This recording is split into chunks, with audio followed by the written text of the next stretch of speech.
Once more, welcome to the broadcast. The hashtag is LOOKUP Weekend, and you can stream this live broadcast across all our social media platforms where we are at Lookuptv on Twitter, Lookuptv on Facebook, and Lookuptv on our YouTube channel. Let's begin. Deputy President Rigathi Gachagua has come out and strongly criticized opposition leaders for their persistent objection to the 2023-2024 budget that was given a green light by the National Assembly. Gachagua has labelled Azimio leaders insensitive and selfish and has advised them to stop wasting their energy condemning the budget, as President William Ruto's government will implement it as it is. Gachagua has also strongly defended the housing tax, insisting the affordable housing program will engineer urban development and afford thousands of affordable and decent housing. Henry Tende now files. Operations of this budget policy highlights and revenue-raising measures. A day after the Treasury Cabinet Secretary Njuguna Ndung'u presented budget highlights in the National Assembly, after Parliament approved the controversial Finance Bill 2023, Deputy President Rigathi Gachagua touched down in Nakuru County to attend the Kenya Urban Forum held in Naivasha. This forum coming amid outcry from opposition leaders and lawmakers who are vehemently opposed to the 2023-2024 budget, accusing the government of pushing through the budget that ignored the plight of common citizens. Now, the Deputy President has responded in kind. Gachagua has told off the opposition and accused them of being insensitive and selfish. The entire world is saying the future is urban. Let's do slum upgrading. Let's have affordable housing to dignify the people of Kenya, to give them access to clean water, to sanitation, and all the other things that dignify a human being. Then a few characters are making noise everywhere. And the irony again of the whole thing, almost these characters who are making noise, 98% they own homes in the urban cities. Among the contentious issues that have seen the government and the opposition lock horns is the housing tax. Gachagua has heavily criticized Azimio leaders and Raila Odinga in particular, insisting they have no interests of Kenyans at heart. As we try to do slum upgrading in Kibera and other slums, Mathare, Korogosho, a character who was a leader there for 20 years and did nothing about slum upgrading is shouting from the rooftop that we shouldn't do housing. And he was there. He saw the squalor, the shame of people using flying toilets, people living in abject poverty, total indignity. And we have a program now to dignify those people, give them some affordable housing because they deserve dignity, because it's in our constitution. And a fellow they elected for 20 years, believing in him, he is shouting at the rooftop that this program should not happen. Just how unfair can you be? The housing project has received a major boost as the World Bank has released 45 billion to fund the project. With this funding, the second in command has now told the opposition the program will go on with or without their approval. Now that we have 45 billion from the World Bank, what are they going to do? What to do? Sasa hata wakipinga ile yetu na hii, siba nyumba lazima ijengwe. Lazima. The approval of the budget in the National Assembly was a sigh of relief for the government. President Ruto now has the funds to shape the destiny of the country in his own mold. This is in my DNA. The president and I, we talk housing. Morning, lunchtime, and jioni kama dawa. That is one of our pillars in our manifesto, and is one of our contractual understanding with the people of Kenya. Before the budget was given the green light by the National Assembly, opposition leader Raila Odinga had threatened to call for demonstrations countrywide in protest. It is not clear whether or not the outfit will make true its threats. What is clear, though, is that President Ruto and his government are planning the running of the government in the coming financial year. Henry Tende, Lookup TV. Thank you, Tende. Now the government is within its limits when it comes to borrowing and debt repayment. This is according to a circular from the National Treasury. The ministry says the government has borrowed 419 billion against its target of 425 for the 2022-2023 financial year. Brian Moina reports. As the financial year of 2022-2023 comes to a close, the government has said that it is within its borrowing target.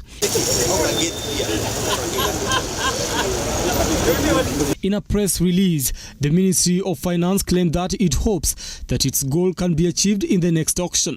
The statement says that the country is now implementing debt reduction strategies to improve the economy. The goal of the government in the 2022-2023 financial years was to borrow 425 billion shillings and only managed to borrow 419 billion shillings, a sign that the country has not borrowed exceeding the amount of its goal. And to the people of the Republic of Kenya, the money that has been used in debt is 170 billion shillings. In the month of September and December last year, the country received 27 billion and 54 billion shillings from IMF, with the World Bank offering $1 billion to help the country in its budget programs. The foreign debt of the government is now 504 billion, while its goal had been to borrow 599 billion in the financial year. The debt payment in that financial year is 200 billion shillings. The ministry says that the money due is 267 billion shillings compared to its goal of 362 billion shillings. Reading the budget yesterday, Finance Minister Njuguna Ndung'u said that the government can manage its debt and has strategies to ensure that it will pay that debt. Interior Cabinet Secretary Kithure Kindiki has called on communities in Lamu County to pursue mediation and dialogue in resolving the historical grievances, including land injustices that have plagued the region for decades. Speaking on Friday when he presided over a peace meeting in Lamu's Mkunguni Square, Kindiki said that communities residing in the county should coexist in peace and harmony. Speaking on Friday when he addressed a public baraza at the Mkunguni Square, the CS also asked the island's community to support the ongoing war on illicit liquor and drug abuse. Nataka niwahakikishie kwa niaba ya serikali kwamba tutafanya juu chini, mbele nyuma, kulia kushoto, kuhakikisha kwamba janga hili la mihadarati, madawa ya kulevya, pombe hatari ambayo ni haramu na ya sumu, mambo haya tutakabiliana nayo kama vile tunakabiliana na ugaidi. Lamu is among the counties that are most affected by the narcotics menace and consumption of illicit brews and psychotropic substances. Kindiki also asked the local leaders to support government's community-led responses to security threats facing the county, including terrorism, land disputes, and resource-based conflicts. He said although the Lamu port is a national asset, the government has laid down elaborate strategies to ensure residents get their reserved share of benefits through equal access to employment opportunities for the locals. Na nyinyi wananchi vile vile mheshimu hao viongozi wetu ambao maafisa wako hapa. Respect them. Doesn't cost anything. Kiona ofisa wa polisi ako hapo kwa ajili ya kulinda usalama wako. Just respect them. Mwanasiasa yoyote ambaye anataka kuingiza siasa katika masuala ya usalama na udhabiti wa nchi, tutakabiliana naye, tutamshtaki na atahukumiwa. Hata akiwa nani, haijalishi ni mwanasiasa wa kiwango gani. The CS said the local community will also benefit in terms of more infrastructure development projects springing from the port. And on a happier note, Celebert Secondary School in Nyandarua has been shortlisted among the top 10 schools globally in the Environmental Conservation Change Mitigation Awards for the year 2023. The school, through its Environmental Club group, invented a unique way to rally residents and neighboring schools in planting trees in an effort to tackle climate change.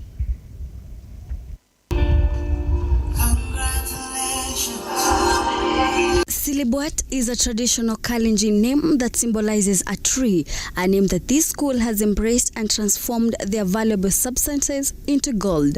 Achieving the title of being among the best schools in the world has not been an easy journey, as explained by the school principal. Tulianza slowly, wakati tuliona miti iko na bei kali, tukaanza manasarizi yetu. Tukawa na mbegu mingi, tukawa na so many seedlings. Ikatupatia hadhi, tukawa recognized.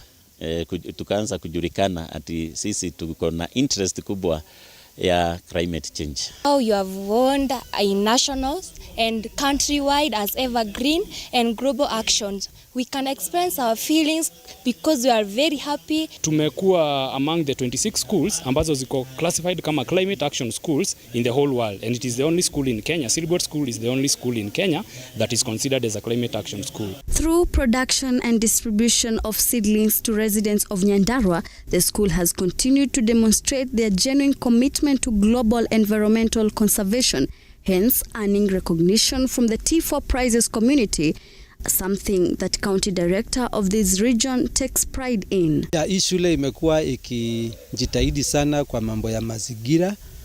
Shule imekuwa ikipanda miti katika tree nurseries, miti nyingi, alafu wamekuwa wakipatia shule zile ziko karibu naye katika hii sub-county ya Ngadanchi, na pia hata zile ziko sub-county zingine wamekuwa wakiwapatia miti wapande shuleni, na wao wamekuwa wakipanda kwa sababu ya hiyo juhudi yake ndio wamekuwa identified. Having secured an opportunity of being the winner of 32.5 million shillings at the end of these competitions, Silibwet serves as an inspiration to many and a good example to be followed. Weri Mukimani, Lookuptv.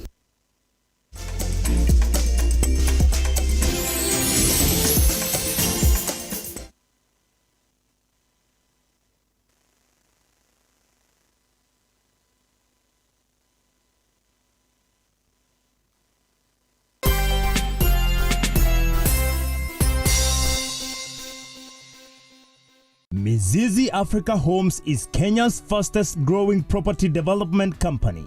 We offer home and investment solutions that are cost-effective and of the highest quality. If you are an aspiring homeowner, look no further than Mizizi Africa Homes for the best competitive rates in town.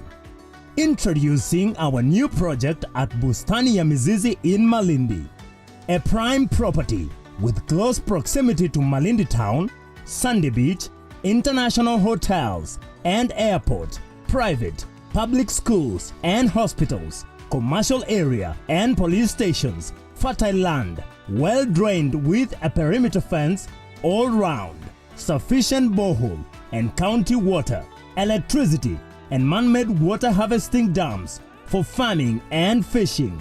Retire mapema bila pressure and grab yours today. An 8 acre at only 99k with ready title deeds. For installment payment, deposit 50%, balance in 6 months installment. Financing option available. Bustani ya Mizizi in Malindi. Mapema ndio best. For more information, contact us on 020-790-2215 or WhatsApp us on 0742-112-215, www.miziziafricahomes.com and email info@miziziafricahomes.com. Our offices are at Westlands, Watamu Court, Room 3, opposite Sarit Center. Mizizi Africa Homes, together building a solid foundation.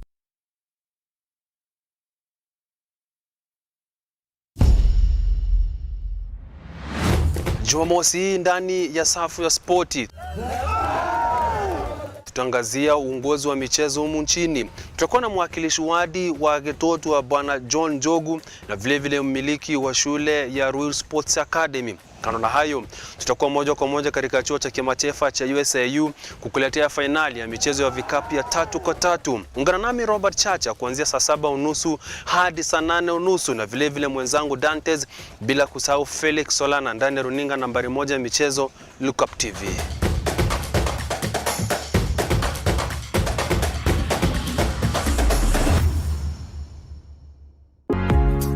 Jiunge na mimi ili nikufundishe mengi kuhusu ukulima wa nyanya,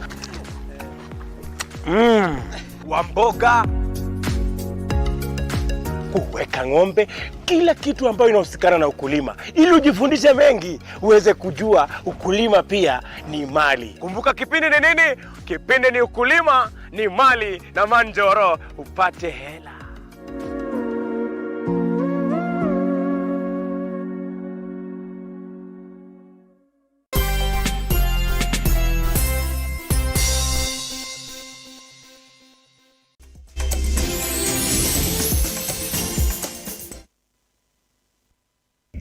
Welcome back. Thank you so much for staying with Lookup TV. This is Lookup Weekend. Nancy Nelima here and Josephine Ouko on the sign language interpretation. Now, exhumation phase 3 of the bodies from Shakahola Forest has been suspended to pave way for the post-mortem to be conducted. The suspension came on a day the body count rose to 336.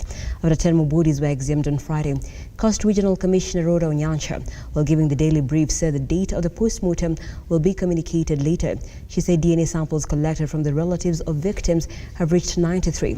A total of 36 people have so far been arrested in connection with the murders, while 95 people have been rescued alive. The regional commissioner said those identified by their families are 19, while those reported missing are 613.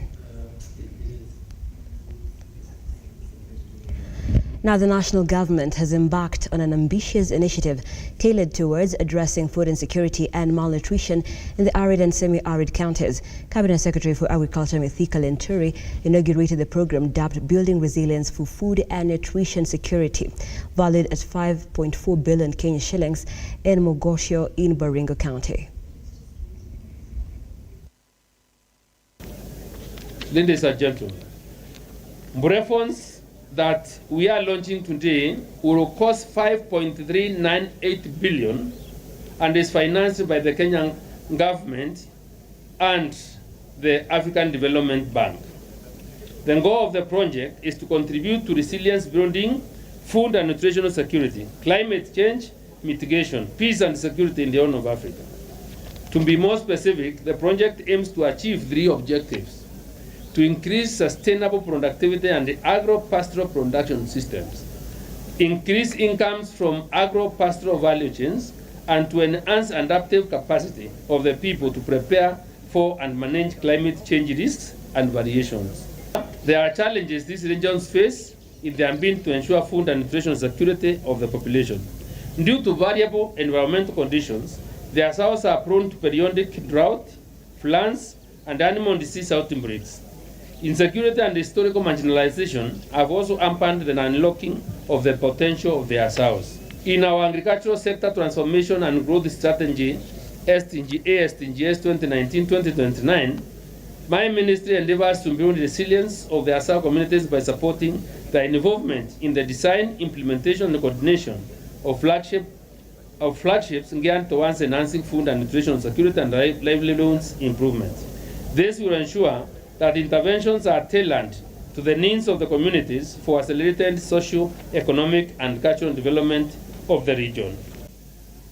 I am aware and Bwana Waziri ya kwamba kwa programu hii serikali yetu imepatia Baringo County milioni 700 million kwa hii program ya resilience, and there are about 4 components: mambo ya dams, small dams, mambo ya boreholes, mambo ya irrigation na yale mambo yote. I want to assure you and assure the government of the Republic ya kwamba the 700 million will go a long way in changing the lives of our people. Moving on, the Ethics and Anti-Corruption Commission, in collaboration with GIC, is developing a program to educate government officials on ways to mitigate corruption cases. The two commissions have visited 6 counties in an ongoing exercise to sanitize public offices. These and more stories in a county roundup. As the government cracks the whip on corruption in the country, the Ethics and Anti-Corruption Commission, in collaboration with Guaranteed Investment Contract, visited Kakamega County in an ongoing exercise to train government officials to deal with many corruption cases. Kakamega Deputy Governor Ayub Savula lauded the plan, saying that it will help end corruption, which is a menace across the country. And launched officially Corruption Prevention Committee, CPC, for Kakamega County to fight and prevent corruption within Kakamega County. Kakamega County was ranked, unfortunately, number 6 in the last survey against corruption, and this committee is going to work extremely hard to ensure that we do education among the residents of Kakamega. Elsewhere, Ndaragwa residents have been encouraged to cooperate with the security agencies to help in facing the increasing cases of livestock theft and insecurity. The Deputy County Commissioner Walter Ngaire and other leaders have asked for concerted efforts to eradicate the vices to effect meaningful development. Tuwe na livestock market. Nafikiri hiyo upande wa security itakuwa ni jambo mzuri, mheshimiwa, kwa sababu Nyandarua County ndio county ambayo hatuna livestock market. Finally, Kenya joined the rest of the world in celebrating the Day of the African Child. The government has been called upon to design an appropriate guideline to protect children against network crime. The day is the Day of the African Child. We are celebrating it to commemorate the day when several children were killed, others were wounded. It was on June 16th, 1976 in Soweto, South Africa, when they were demanding, when they were having peaceful demonstrations in the streets of Soweto, demanding to be given a quality education, and that is a right for every child. And on the business front, rogue real estate agents in the country have been put on the spot by Estate Agents Registration Board of Kenya. This is on the back of many Kenyans losing their money to unscrupulous and unregistered companies masquerading as property dealers in the country. Seen by Elijah Charles Kiage with the details. I want to start with our presence with the county. While addressing concerns from Kenyans on the lack of modalities to identifying wrong players in the sector, Chairperson Estate Agents Registration Board, ARB, Ms. Eunice Macharia, indicated that some companies selling land have found illegal ways to Olex tax land buyers in the country, with the aim of staying in a business for long periods, which contravenes the Agents Registration Act. There is a timeline for you to finalize the process, because some of them are unwilling to finalize the process, because they continue to benefit from those processes. When you want to identify your piece, they charge you for survey 3,000. So they have offices that are running, and most of them are unwilling to close. We have them in Kiambu. We have many of them. We have the ones that the ministry was dealing with in Luai the other time. Companies that have, they don't want to end, because once you subdivide, sell, you're supposed to close the company, but they don't want to do that. They want to keep the entities running. She has further asked Kenyans to learn the process of buying land and owning property in the country, adding that all property agents needed certificates according to the Act, with the chair lady urging Kenyans to check with the Kenya Gazette for the names of the registered companies and agents. Well, what we normally say is that if you are buying land, do your due diligence on the land that you're buying and on the company that you're buying from. Ensure that the company is properly constituted by law. And this is what we are saying as Estate Agents Registration Board. We have our members who are registered with the board. Those members operate under a certain code of conduct as prescribed by the board. There are people, if you are aggrieved by a member of the board, you can come to us and tell us, estate agent number that, registered by your board, has defrauded me of my money. And you are able to follow up and go through the disciplinary process for our members. Ms. Macharia has further announced plans in place to increase the presence of the board in the county level through consultation with the Council of Governors COG Land Committee. She has also called on the Director of Criminal Investigations, DCI, to help in the crackdown on drug operators in the sector. We are conducting regional campaigns. Like end of this month, we have a meeting in Mombasa where we are inviting the persons from the coastal region to come and interact with us. We have also had meetings like in Eldoret and in Kisumu, and we are also moving to the other counties. For Lookup Weekend, Simba, Elijah Charles. I want to start with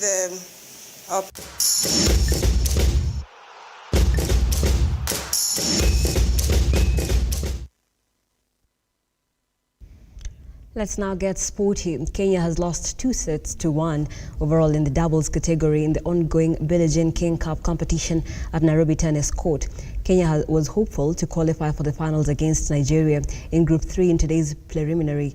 Kenya's representative Angelo Kutoi says there is need to build more structure in order to enhance the growth of tennis. Kenya will play tomorrow in the 3rd and 4th playoff.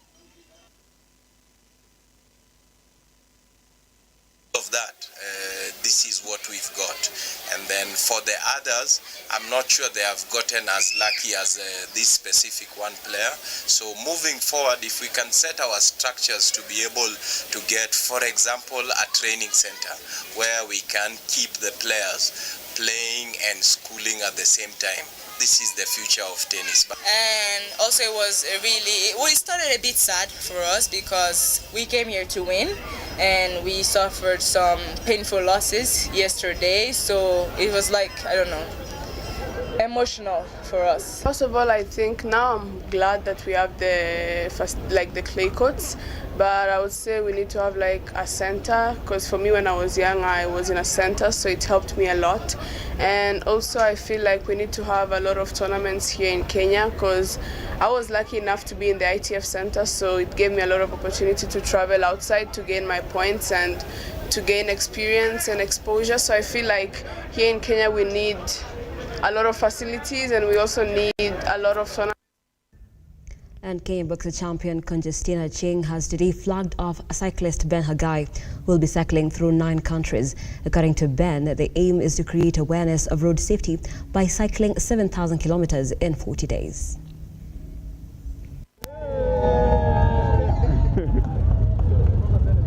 Rwanda, Burundi. For 40 days, and the reason why I'm doing this is to raise awareness on cycling infrastructure. Number 2, championing for green environment, so carbon emission. Kama Kenya, to get kwa bike, to cycle, it helps us also for physical activity. I just turned 40 years, so anybody when you're 40 years, I'm challenging you to the same. You can do it. So hiyo ninaenda kuifanya so that I can motivate other people to be able to do it. Now, over 800,000 visitors are expected to attend this year's 3rd edition of the World Rally Championship, slated for Naivasha next week. With all hotels in and around Naivasha fully booked, the Ministry of Tourism exuded confidence that this year's event would be better and more successful. That study again, perhaps because of the contribution we're making, it will have come down. Focus on sustainability in order to bridge between the sectors. We're looking at almost the same number. You know, we're just opening up after COVID. So many families are not very free to travel. I guess there's still that fear and phobia. So we're looking forward because we know that much of the world has opened, but still there are some areas that people still are scared of traveling. And Wazito FC and Mathare United are competing for the relegation spot in the FKFPL. Both teams are fighting to secure their place in the league for the upcoming season and are leaving nothing to chance. Mathare United is facing a prospect they have never faced before ever since their promotion to the Premier League in 1999. The Nairobi community-based club has been a household name in Kenyan football and has made its mark in the FKF Premier League, clinching the title in the 2007-2008 season and participating in various CAF inter-club competitions.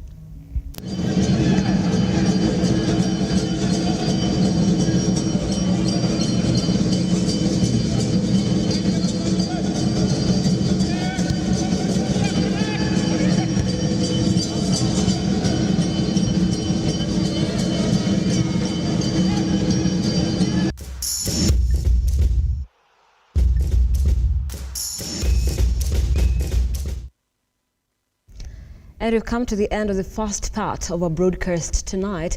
We're taking a very short break, but when we come back, we'll be talking African contemporary music. Our guest is already here in studio, and we'll be crossing over to the other side, and of course, letting our hair down and just easing into the weekend. Don't go too far.